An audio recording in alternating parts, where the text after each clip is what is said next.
I think we're going to go ahead and get started today. My name is Lynn Snodgrass. I'm the CEO of the Gresham Area Chamber of Commerce, and you are at the Business and Leaders Luncheon for June. We're glad to have you here. And just as a word, I'm going to remind you at the end, but we're doing this via Zoom, as you know, but next month we're going to be back in person, back at Persimmon, which requires registration. You get to have lunch, those kinds of things. So we are looking forward to being together, as most chambers are and most people are actually. But I don't want to take away from how wonderful this video, this Zoom is going to be today. We could not do this without our presenting sponsors. Our presenting sponsors of the Business and Leaders Luncheon are Portland General Electric, great partnership with them, and the Boeing Company as well.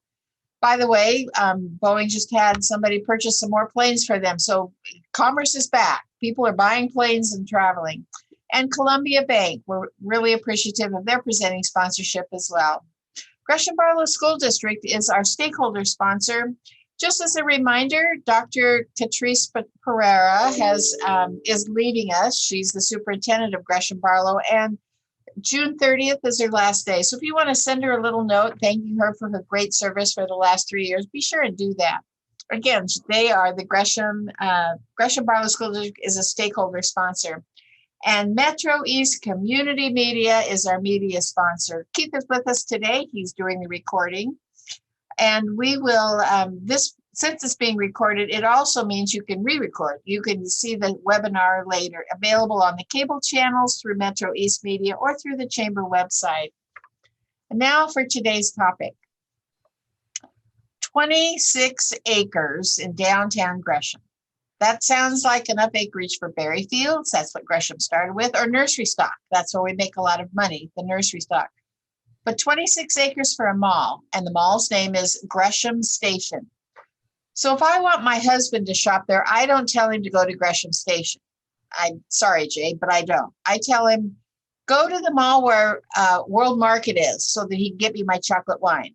Or go to the mall where Best Buy is and pick up the grandkids their new little Gidget, whatever it is. Or go to the mall where you get your Bass shoes. He buys Bass shoes there once a year. 342,000 square feet of shopping. 342,000 square feet. Just imagine that. That's huge. And there's no parking charge. You can park, but they don't charge you to park there. It's not a mall where you have to put a sticker in and then before you can get out, you have to give them money back. Free parking, 242,000 square feet on 26 acres. With us today is Jay Fetherston, Senior Vice President of the Retail North at Harsch Investments Property. He oversees operations for 1.7 million square feet of retail space in Oregon and Washington. That's a lot of shopping. His specialty areas include redeveloping retail space like green buildings. He does site planning, historic building renovation, financial analysis, construction management. Well, you can tell he pretty much does it all for Harsch, and Harsch is a local company. Gresham's fortunate to not only have his expertise, but his personal commitment to local control and local acquisitions. What is happening in Gresham Station, that mall just a couple of blocks from here where the chamber office is? So Jay and I are going to have a little conversation today about the Gresham Station, and he's going to bring us up to date on the past 4 years since the purchase of this shopping complex. So Jay, thank you very much for being here. Do you want to start out by giving us a little information about yourself that I didn't share, or then we'll go into the history of the family, the Schnitzer family and the Harsch family, and how it came to be that they bought the Gresham Station. Sure. Thanks, Lynn, and thank you everybody for joining us today. Privileged to be here in front of the chamber. And just one thing I absolutely love about Gresham is just how much local support there is for business in general, from the city, businesses, residents. really a privilege to work in the Gresham community. It reminds me a lot of my hometown of a similar size, although in northern Wisconsin, so pretty different geography. But I grew up in the area of Wausau, Wisconsin, which was Wausau, really? yeah, similar size. So as I think of the, the heart of Gresham and downtown and having a historic downtown with modern retail, it does there's some correlations there with how and where I grew up. And so it's helped me create context for the community and understanding how the community interacts with local, with its local infrastructure, local businesses. I think the outsider view of something like a suburban, it would be easy to characterize Gresham Station as a suburban shopping environment and just say, okay, it's Portland adjacent and kind of miss the story of the community in Gresham and things that we've really had the chance to understand going in by being local, and then understand more just talking to our tenants, talking to our customers about why and where people interact with space. It's not just shopping. It's a part of the fabric. Why do you come to downtown? Why do you come to Gresham Station? Do you identify Gresham Station or an individual retailer? It's a really interesting observation that you started with, Lynn. And so I think, as we think of Harsch and our, what we saw in the asset was really the opportunity to create that. Now you asked me what was kind of my background and how I got into this whole thing. Prior to joining Harsch, I was doing transit-oriented development for the city of Phoenix. So I was a government employee as part of a multi-billion-dollar light rail expansion and running a lot of those projects run by shopping. There's parking, there's other opportunities with multimodal transit because of the way you can run buses and light rail together and park and rides. And so I had these park and rides and local businesses and out-of-town operators, local operators, and then we were creating these new train lines. And so while my background was private development, I spent a couple of years in a environment where we had this things like Gresham Station. So when Gresham Station was on the radar screen for Harsch, it does have the opportunity to add value to it and to continue to create a relevant environment for the community. But it also has 2 light rail stops and it's part of this overall district that's changing. And so it was a really natural fit for me with my background, and that got me really excited about moving back to Oregon. I was here since grad school, but coming back to Oregon after a few years in Phoenix and jumping into this project, it was one of the most exciting and dynamic type of environments for somebody with my background to have the opportunity to work. That's really cool, Jay. I don't think everybody understands or knows who Harsch is. Harsch is a local Oregon company. Is that correct? Yeah, so we're owned by the Schnitzer family. Harsch actually stands for, or is an abbreviation of Harold Schnitzer, who was the founder. Oh, I didn't know that. H-A-R-S-C-H. I know Harold Schnitzer is the founder, but I didn't know that's how Harsch. I thought Harsch was another name, like an in-law name or something. Sure. Yeah, Harold Schnitzer. Oh, okay. And so Harold and Arlene's name is on quite a few things around town. Yeah. And the charitable component is significant. I'll touch on that in a little bit. But yeah, Harold founded the company. The other property that we have that's nearest to, at least in the retail portfolio, nearest to Gresham Station, is a property on 122nd Avenue, which has the Winco. It's right by Halsey. That was purchased as a strawberry field, I think in 1955. And so when there's a video that we're going to show here, and there's a redevelopment that has old and new, and the video will show the transformation. And so not only did the company develop that originally, but it redeveloped it. And I think that tells a lot of who Harsch is and what we do. So we're locally owned. We tend to buy assets and hang on to them and improve them and keep them forever. So in our portfolio, the idea is that we are stewards of the property. We don't have outside, quarterly earnings. We're not a REIT. We're not, our objective as a family-owned company is to always do the right thing for the real estate in the community. And you'll hear that from our president, Jordan Schnitzer, in the video that we're going to play. But That's the guiding principle. So we buy things that we want to and enjoy operating, and that's a pretty eclectic portfolio. So is your portfolio mostly in Oregon? Is your portfolio, does it start in Oregon and then expand, or it started someplace and then came to Oregon? How did that happen? Yes. No, started in Oregon. So some of the holdings, as I mentioned, the 1955 acquisition there are some, it's Oregon, Washington, California, Nevada, Arizona, and Utah. And Nevada, actually by square footage, is the largest holding. Because the company pivoted to light industrial as its primary focus along the way. So it's not a casino.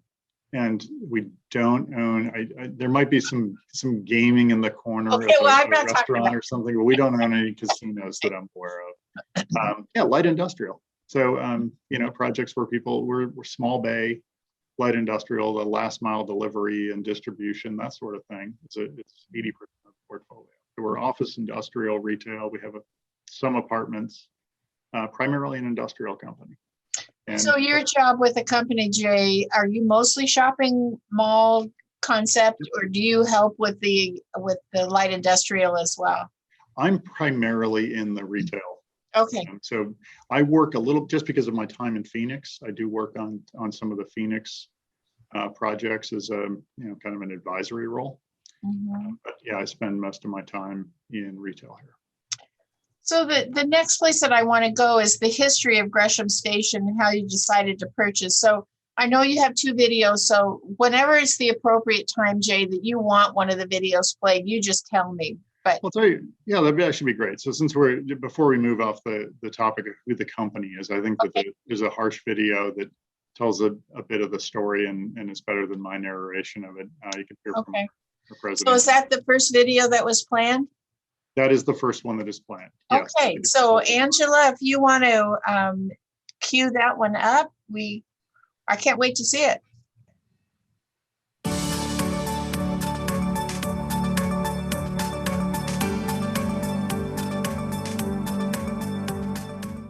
Today, we have regional offices in Seattle, Portland, San Francisco, Sacramento, Las Vegas, San Diego, and now Tucson. The biggest asset group is industrial right now with 23 million feet. We have 2.8 million feet of office, 2.6 million feet of retail, and a few hundred apartments. We're excited about continuing to lease up our 7 Southeast Stark. We've got some good prospects there. We've got about 3.5 million feet of industrial development planned for the next 3 years. And we made a few acquisitions, about $100 million of acquisitions in 2020, and probably we'll do about not that much in 2021.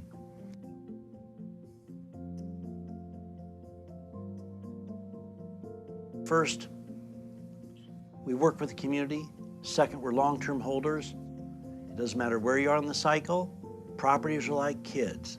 They need capital, and we've been fortunate to always be in a position to fund the capital. What I've always said is unless we take care of what we own, we don't deserve to buy or build anything new. You don't go into a community and say, I know what's best for you. What you do is you go into a community and you learn and ask lots of people, what can we do for you? What do you need? You need more retail, you need more office, you need more high-tech space, warehouse space. Where is the niche that we could help fulfill in your real estate needs? That's a fundamental difference. And I've always found in the 70-year history of our company, when you do what's right for the community, it ends up being right for your business. There are good prospects ahead for all of us in the Portland metropolitan area. We need to work hard to solve the downtown problems. It's going to be a little bumpy for a little while, but the quality of life and the reason we're all here is still an overwhelming reason why businesses want to be here. Portland's not going away. I think the best is yet to come, because together we can tackle the problems in this community, we can get it back on track, and in years to come look back and say, wow, it was a wake-up call, and now look where we are. We are what? I think that's a good place to leave off, and to give you an idea what the founding principles are and what our it's a pretty simple model is always do the right thing for the community and the property. It really, simplifies. I've worked for a pension fund. I've worked for a REIT. I've worked for private equity, worked for government. You can carry things out to the second decimal place and reanalyze, and where you can ask, well, what's the right thing to do here? Yeah, Jay, I've known Jordan for a long time, and his family has been so benevolent. They are such givers. And the cheerleading that you heard from him about the community, that's him. He is a cheerleader leader. He doesn't just sit behind the desk and sign checks and, shake hands and all that. He's out there out front, and truly committed to a better community. And I can see why he would be an amazing boss or amazing leader to work with, because of that cheerleading aspect and how much he really cares for local and cares for the community. I love the concept about coming to the community and asking what they want rather than telling them what they need. So good job on doing that. So what did we want when you came to Gresham, when they came to Gresham and they asked those questions before they purchased, or about the same time they did purchase? I'm not exactly sure. Chicken egg. I don't know how that happened. What did we tell? How did it become a good fit for Harsch and for Gresham Station and for your investment here? I think what we saw is that we saw a property that had a great opportunity, great bones, and we saw a community that is, in my view, is evidenced by a remarkable turnaround of an effort of many people on this video, as well as in city government and individual businesses, to transform downtown. So to look at a 2012-13 downtown Gresham, and to look at it when we acquired this in 2018, in a 5-year span, I don't think I've ever seen that kind of reinvestment and reinvigoration of a downtown. So that was a remarkable point to take in, how much the community cares, and the ideas and effort that was going into investing in Gresham proper. Mm-hmm. So what we do, as you just saw in the video, is we try to make things better. And so you look at a property like Gresham Station and go, well, it's well located. It has a community that cares. It would receive well what we do, what we're good at. And then you couple that with its age. So it's about 20 years old. So that's kind of the end of the life cycle for a lot of retail concepts. Wow. There's opportunity there. And I think people that would look back at this, I remember going to this when it was built and opened in 2001, and thinking, okay, we have kind of the faux 2-story thing, and then this building over here is actually 2-story. It was an early lifestyle center. There was no playbook. Not to say this, but how do you build a lifestyle center? These are city streets running through it. I don't think most people know that. They think, oh, the head-in parking and these driveways that go through this mall. Well, no, we're actually a grid urban environment, yeah, in between in the blocks. Mm-hmm.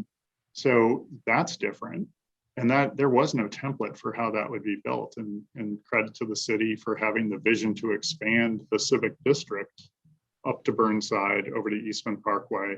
So we're part of a much larger area, which includes City Hall and Police and Fire and the old Kmart. So we're going to continue to see, just through foresight and zoning, adaptation of the urban environment in and around the civic district. Mm-hmm. And so we saw that and said, okay, well, there's opportunity. What does this need? Well, we don't know the answer, and we're okay with that. And so what it needs is somebody to show up and ask the questions, and to put time, effort, architects. Let's engage the city. Let's engage economic development. Let's engage the mayor. Let's engage city council. Let's engage the businesses. Let's have all the store managers to a big party. Let's get to know everybody, because we bought from out-of-town ownership that didn't do those things. They didn't walk in, they didn't meet the store managers. They didn't, and it's not practical in every model. I mean, not to discredit that model. A lot of what's owned, that's how much of the industry is. it gives a locally owned company like ours a chance to be successful. We own, it sounds like a lot to say, well, you run 1.7 million feet or you own 2.8 million feet of retail. That's kind of a boutique retail group compared to like a REIT. So how do we, as a relatively small player, have these relationships with retailers? It's because we take the time to engage with them. And if that's a national retailer or a local retailer, we absolutely spend the time and effort to get to know them and to figure out what their needs are, make sure every single need they have is met. So we're always accessible. I would imagine all that's great information. It's making me learn more about your industry and how decisions are made when you do it. But I would also imagine that there was some value, an investment value. You're buying a piece of property here could be different. The investment amount of money that it takes for a Gresham area compared to some other place, and then the increase of the investment, the potential increase of the investment. So I would hope that was also part of the decision, that maybe the property was less expensive than someplace else, but you saw great potential for revenue at a later date. That shows growth and commitment to the Gresham area as well. Well, yeah, ultimately it's a redevelopment, reinvestment play for us. We never thought we're going to show up and cash checks. So when we have tons of scenarios that are, some of them are pretty wild and some of them are milder, but they were all dream first. What does this want to be? What's the right thing to do here for this property? And so I have scenarios that have things going vertical and different uses being combined, relocating. So we knew that we were going to spend a lot of money and that we would spend money and hopefully make a return on that new money. There's no way to project that. So we never had a model where you say, okay, I know what I'm going to do, because we were humble enough to know that we were going to show up, work hard, and try to find the answers. That does not fit on a spreadsheet. You're right. It doesn't. And nor does a crystal ball become ever real. So that's nice to have the humility and to have the capital to say, well, we're gonna try to do these things. We're gonna engage a lot of different people, and we're hopefully gonna have some fun along the way. So I hope you're having fun. But you did buy a 20-year-old facility with the idea that you're going to spend money. So how long does it take before you come up with the vision to redo it or to increase it or to change it, or whatever the remodel or the reinvestment is going to look like? Is it a 4-year plan, a 5-year plan, and then you're ready to do that? Is it typical that you do it right away? What's happening there? So typically we don't buy things right before a pandemic. Okay. So there's normally, who knows what's normal? I mean, we're reinventing retail right now as an industry. So e-commerce, changing uses, these terms like shoppertainment, and going into the pandemic, the idea was to create as many experiential retail environments as possible. And what got hit the hardest? What was the thing you couldn't do? Experiential retail.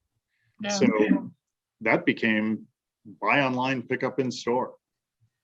Right? And somebody buys something online, they pull up in front. You see that on not just our center, but every place where there are these placards. Car number 1, car number 2. Best Buy's got it. Old Navy's got it. Cost Plus, Ulta has done a really good job of integrating it into a technology platform. So yeah, we didn't count on that. So what's the answer to that? Well, I think I could say in a static environment, most people think it's going to take 3 years and it takes 5 to 6. Yeah. And so we said, okay, well, in 3 to 4 years, we'll know we'll know how we did, right? We'll have an idea of well, we know going in that we're going to be wrong with whatever you put down. So we're going to have some answers, and we'll have feedback from the community. We'll have some great ideas on what we're going to do. And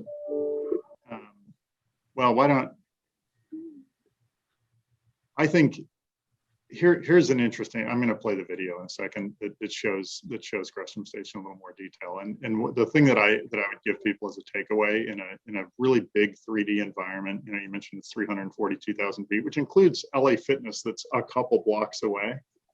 Oh. Every single time I go to Gresham Station, I learn something new. We bought it in 2018. So I've been going out there for 3 years with an owner's eye frequently. Every single time I go, I see something new, a new angle, I learn something. So it's hard to put timelines on it. I can tell you that Harsch will be here and I'll be here working on it. And we're going to continue to do the next thing right. And we've been getting a great reception from the local as well as the national community. How long does that take? I don't think there's an end date to it. I don't think we say, oh, I'm done. I'm going to go over here and do something different. We're going to continue to evolve because retail will keep changing. Mm-hmm. But now would be a good time to show people what I mean by that, because I have a drone video that shows Gresham Station and makes that point a little bit about how many different angles and edges there are to this. So if we could play that, that would help.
Boy, does that look different from the sky.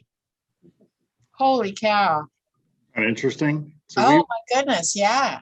we have marked off in 10-foot increments what you see from different places in the parking lot so that we can understand as you know, there's a lot of yellow in the background. Some of that was the insulation on the new pre-siding on the new apartments, right? At Alta Civic that Wood Partners is doing. Beautiful project and great views. So to understand, you know, as you look up Civic, you go, well, wait a minute, we're the only one-story thing around.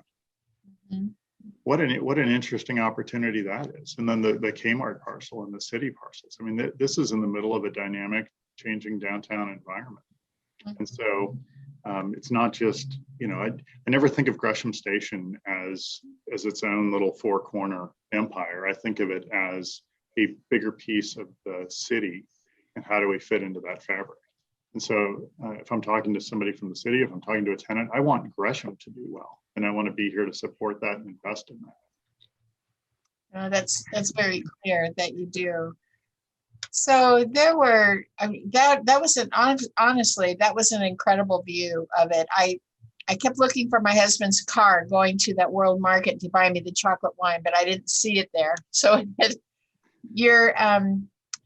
what happens when a big retailer leaves? Because part of your investment is keeping your customers happy. And I don't mean customers on my level. I mean customers that have rented space from you.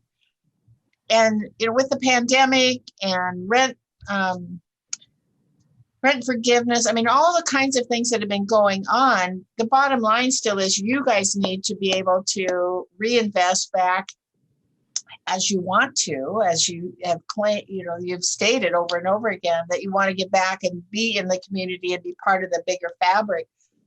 So what happens when someone like Bed Bath & Beyond leaves? What happens when there's a change? And if, for whatever the reason, just as a side note, I've explained to some people that sometimes retailers leave in your own community because of something that happened to that same retailer in another state during the riots, you know, during whatever, and things were devastated. So does the owner of that chain spend money there? Or do they close something here so they have transfer that money from here over there? I mean, there's a lot of decisions that are, I guess, globally made or nationally made, if you will. So back to my question, in order to be a healthy mall, the space needs to be filled. And we love shopping local, so I'll shop local with whatever company is there. How do you encourage another big business to come in, big retailer to come in? Yeah, no, great question. And it's not as scientific as it may seem from the outside. So turnover is a natural and healthy part of retail. So we have turnover. So before Bed Bath & Beyond vacated, recall there was a Borders where Craft Warehouse is. You're right. Right? Recall that there was a QFC originally where Best Buy is. Right. Recall that there was a Kmart right behind the site. So if you really run these things into the ground conceptually, you end up with Kmart. Now that's a great redevelopment opportunity for the community. And I think it's going to work out well long-term. But from a retail operation standpoint, Kmart and some, Sears, JCPenney's, we're going to ride this all the way down. We're going to go bankrupt. We're going to not reinvest in our stores. We're going to take the elevator all the way to the ground floor. So I love Craft Warehouse, and Borders was done. I think Bed Bath & Beyond is an example of a retailer that nationally said, okay, we're going to hire these third-party real estate consultants out in New Jersey, and they're going to run around and try and decide what we're going to keep or not. So they sold Cost Plus. They used to own Cost Plus. They closed some stores, and a lot of it, you have some say in your own destiny. The lease expired, their lease ended, so they're at the end of the 20-year lease cycle. So we said, do we want you to stay or not? What's your business plan? Well, we're trying to figure out what the internet's going to do to our business. Okay, it's 2021. It's not 2001. So the fact that I was having that discussion with a third-party real estate consultant in New Jersey that says, I don't know if we're going to reinvest in our stores or not. We have this new concept we're trying to figure out. The person that had done all the stores was retiring. Great guy. Good relationship. So we had clear inside, tracks to get the best information possible, as well as this view of this is what they're doing. And they're publicly traded, so they have to maximize shareholder value, whatever that. And they have to do it today. They have to do it this quarter, next quarter. They're not doing it 5 years down the road. Somebody says, I've got this great plan for 5 years from now. I'm a retailer. They're trying to survive the quarter. So we had enough confidence to say, we're going to reinvest in the space, and it's going to cost what it's going to cost, but we're going to do something that is a growing concept, not a waning concept. And so had they had a different, conversation, business model, reinvestment in the site, we would have been right there alongside them, as we are with a lot of our tenants. They didn't. And so we have enough confidence in the community and in our project, and we're fortunate to have the capital to reinvest in our project, that we decided to pursue an alternative growing concept. And we're going to bring something exciting to that space instead of riding it out to the bottom. So is this the announcement day of who that more exciting or another exciting retailer is going to be? It's not, Lynn. Oh, darn. Thank you for trying. Darn. Okay. And that's not me trying to be secretive. That's out of respect for our partners and the discussions that we have with them. I know, and while I was serious about asking the question, I definitely respect wherever you are in the process with any of your retailers. So Gresham Station is community focused. Community, you've used community in every paragraph that you've said, but just looking at Gresham Station, you've had reindeer there, you've had Santa photos, Halloween costume contest, the Booma sock giveaway, mini farmers market. I mean, you're doing a lot of things at the mall that aren't necessarily typical, but is it typical of your management style? Is that part of embracing the community by involving the community? Because clearly it's not necessarily a boost for the retailers that are there. Well, it could be, it's not specifically that, or they'd be doing it all by themselves. This is more of a mall concept. I think I wish we could do this with every property. It would be great, but we've chosen a few that where we think that it's going to have the most impact for the community and for the property. So Gresham Station definitely lends itself to that. We've done it with other properties. It's not always the same. You know, we don't have a playbook where I say, okay, reindeer, let's go. Halloween costume contest, Disneyland. You know, we don't have a playbook. So what we try to do is think what's going to engage our retailers and our community. In the case of Gresham Station, sometimes it's just try the next thing. So the summer market never worked so hard at something that was so difficult. It was our twilight market, and at some point during the summer, I joked to a coworker and said, "Can we rename this Wet Wednesdays?" Because yes, that's exactly what it was. we had rain and blowing. You know, we had some glorious days, and then we had some where it was tough to be up and running. So what we did is we just tried to do the next thing that we thought would be engaging and interesting for the community. And why we do that ultimately is we are trying to create. I'm trying to overcome the idea of, hey, go to Best Buy or go to Cost Plus, and to say, come to Gresham Station or come to downtown Gresham. And how do we do that? We do it by creating a sense of place. And so what I'm doing is creating relevance for the community to be downtown, for people from all over to come to the area. And ultimately what we found, and we have data to support this, is that our consumer traffic, we have something like 3.6 million shopper visits in a year at Gresham Station. That is double the next highest venue in Gresham, the next highest retail venue in Gresham. Wow. And so we can look at, and that's people that work in Gresham, that's people passing through town, that's the residents. I show up on there, you know, to be out there to work, but it does exclude store employees. They know some way that in the data that they sift that. And so we're really proud of that, but some of that's having really great tenants that people want to see, but part of it's that effort to engage the community. Mm-hmm. So, you know, Harsch does do a lot of events. I mean, we supported Snowcap over the winter, and you saw the food basket or the boxes going, and all hands on deck. Some things, you know, it's really nice to be part of the community. It's part of the reward that we get as employees, or just being good stewards of the properties that we have. The company just is you know, we touched a little bit on charitable contributions, but the Harsch family, the Schnitzer family, Harsch Employee Match, all of these things together have given through the end of 2020 about close to $179 million back into the community. So that's amazing. 179 million. It's 178 and change. And so the opportunity to create, so it's just part of the DNA. What do we do that is the right thing for creating a, you know, so some of these things are you know, things that we do to engage ourselves with the community.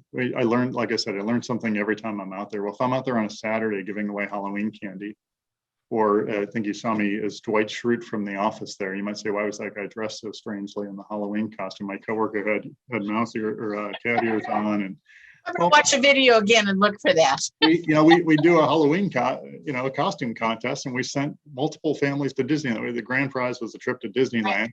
There were so many great costumes on our second year. The response was so amazing. Gordon said, let's do 3 trips instead of 1 on the spot.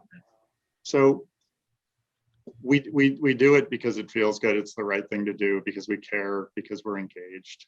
You know, there's no policy statement behind it. I mean, there's no, it's other than do the best things you can for your community. It comes from the heart. Harsch, it comes from the heart.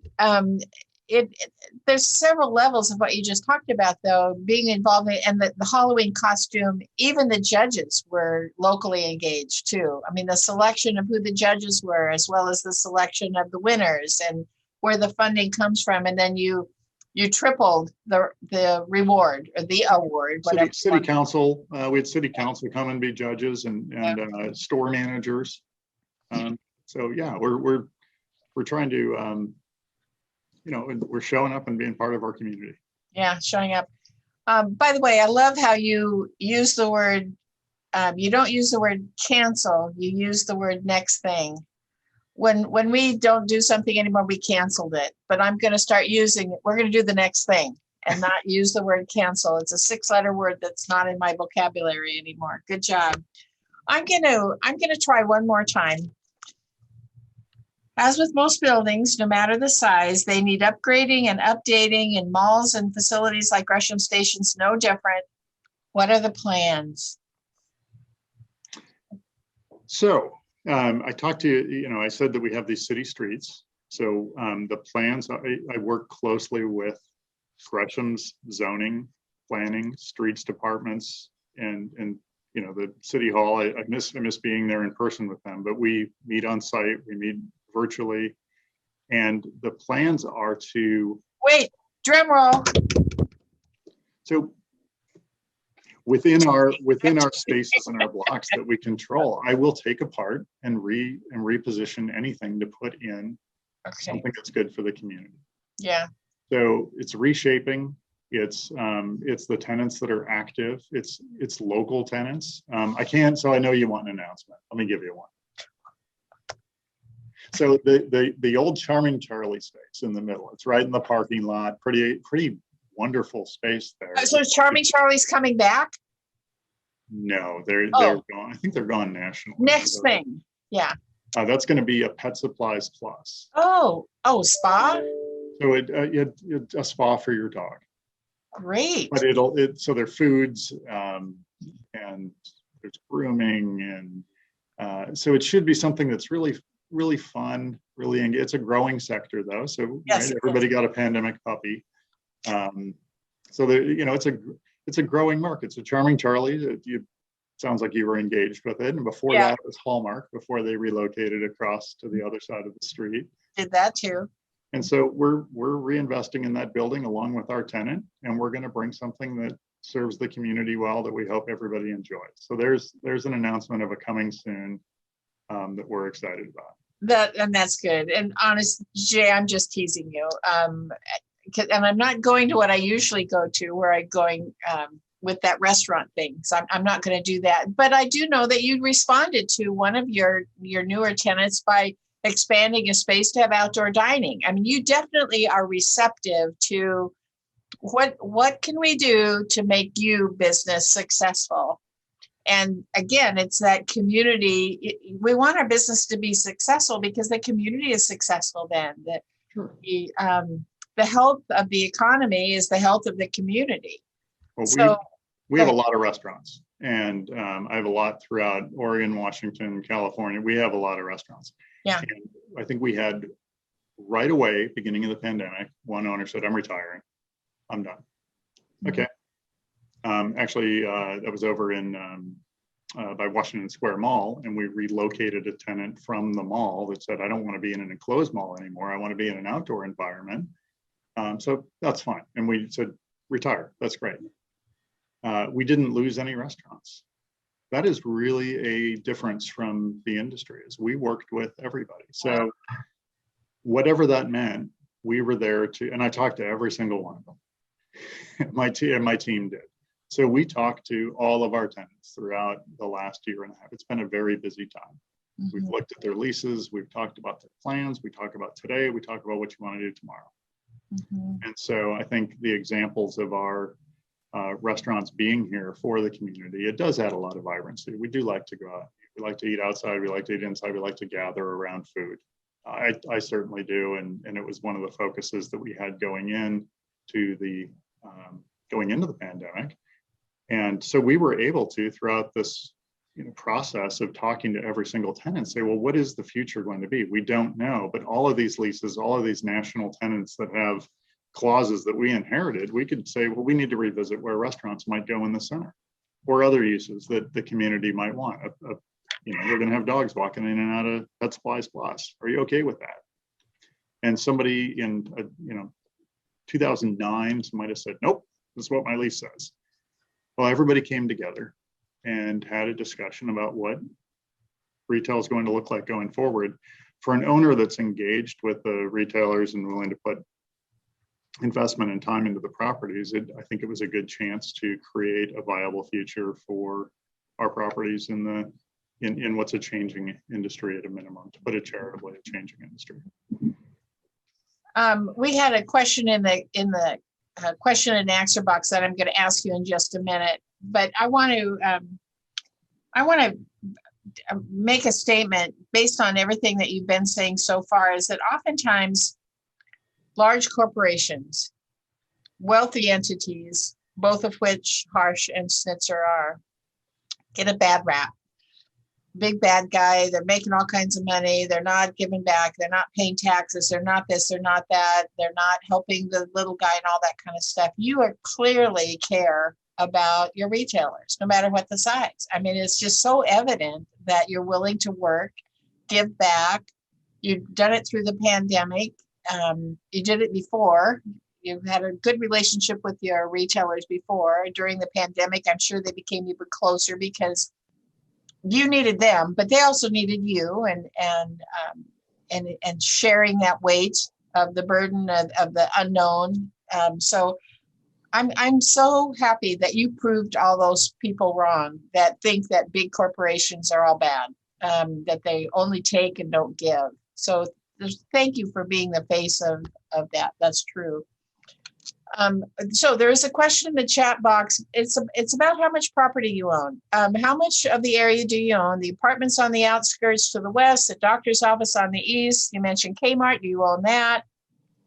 I wish we owned more. The reason I talk about those other properties is because we try to be engaged with the owners and with the city on what can we do to help the area grow and hit its next evolution.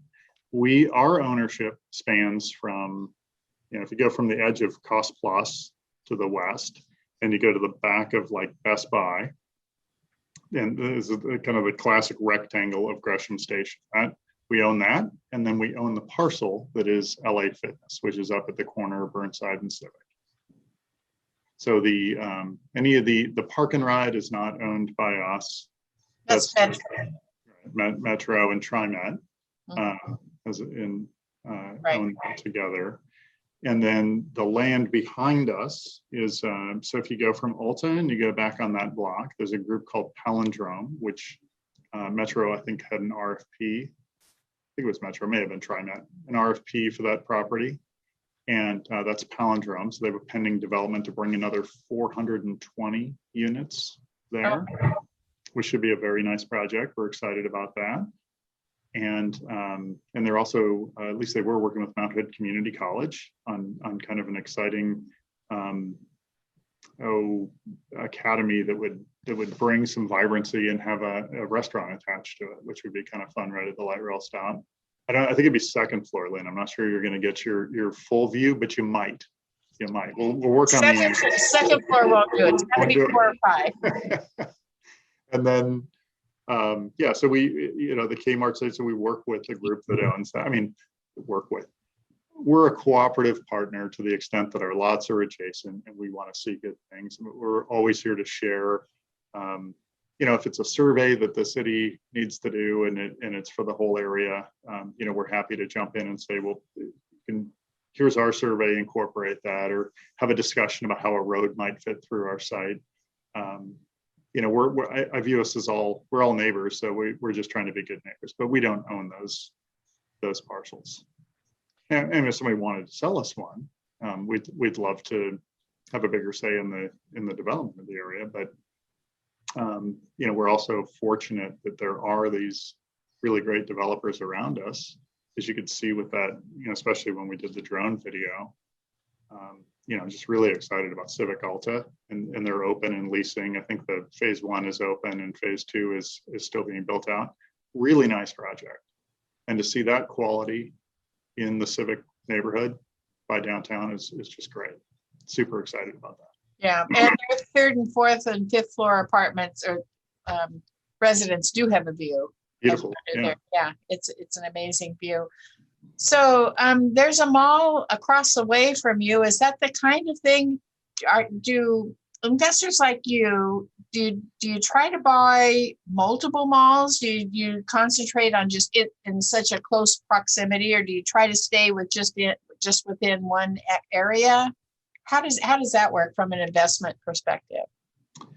Well, when you say investors like us, I'm not sure that there are that many investors like us. I think the traditional conventional wisdom would be diversify, buy a mall somewhere else, or a property that, I think of this as an open air shopping center or community center. But in the case of Harsch, we often buy contiguous pieces of land and property. So in our case, we love to have that kind of say in the community and to, basically control the quality of anything around us, because we do tend to, so the industrial, when or 7 Southeast Stark, the office tower, the glass tower that you could see from the inside of, our level of detail and architecture is, I believe, best in class. And so that causes us to always support great development around us, which is why I'm so excited about Palindrome and Civic Alta, but also at the same time, if there was a property for sale near us, sure, I'd love to be able to continue to improve the community. Also very supportive of our neighbors that do the same thing though. I mean, we're not, but we're not typical. So I think if you were a national owner and you said, well, I have X amount allocated to this state or region, those sorts of analysis that somebody might have for for what looks good to Wall Street. I mean, we're really trying to figure out what is the right thing to be on the corner adjacent to us. So we own some really interesting things as a result in our portfolio. We'll buy tiny little things. My smallest building in the portfolio is a 1,500-foot historic building on Burnside. Oh, you're kidding. It's a beautiful flower shop now. I think it was vacant when we bought it, but we own Sammy's Flowers on Burnside. So that's the smallest thing. It's a standalone triangle piece on Burnside. About 28 million feet. My smallest building is 1,500. Burnside and what? Burnside and 7th? It's down by 15th, 17th. We're across there on the west side of the 405. Sammy's Flowers, a really great flower shop. Yeah, it is a flower shop. It's a great flower shop. Yeah. You're tugging at my heartstrings when you say flower shop. So anyway. Okay, we're going to wrap this up. Jay, are there some closing comments that you want to make? Is there something that we can do as a chamber or as the audience that can be of benefit to you personally or professionally or the mall, besides shop? But, is there something that we could be aware of to help?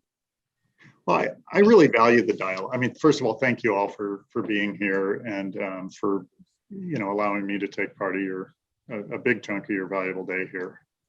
Really nice that the community cares this much to come together. And I think that idea of people coming together has made Gresham a place that we want to spend this time, that we want to invest. And so, and that goes for our elected officials, it goes for our city staff. Everybody's approachable and truly has Gresham's best interest at heart.